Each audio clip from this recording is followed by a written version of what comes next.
Hi, William. Hi, Rabbi.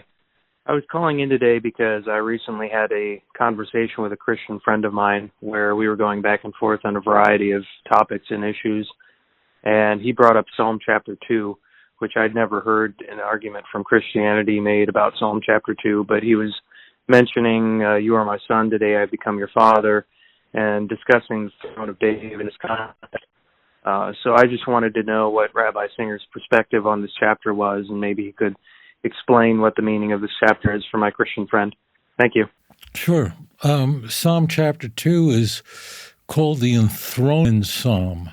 And just the way it sounds, God is telling King David that today I have begotten you. Omar Elai b'ni ato ani hayoim yelideticha. I today have begotten you. So you can understand why this chapter is called the enthronement psalm. It's Psalm 2:7. This passage, as very frequently is the case, is used by the Christian Bible not to apply it to King David, but rather to apply it to Jesus.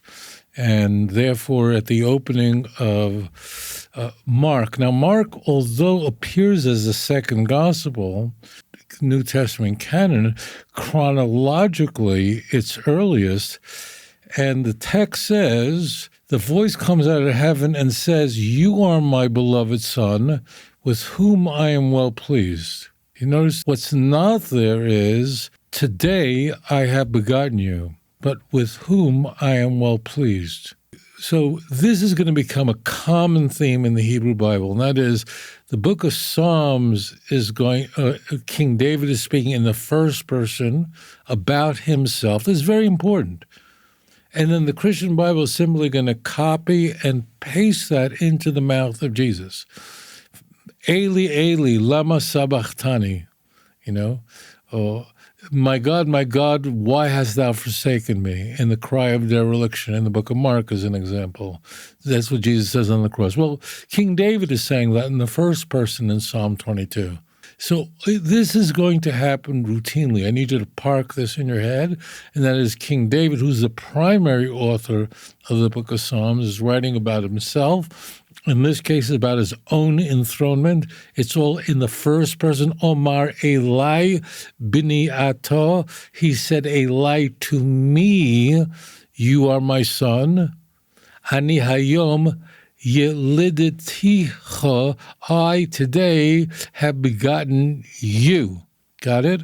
Now that part, that last segment, is taken out of the Synoptic Gospels at the baptismal scene. So it's more important that you understand this is done routinely. Texts are copied and pasted into the mouth of Jesus, even though King David is speaking about himself in the first person.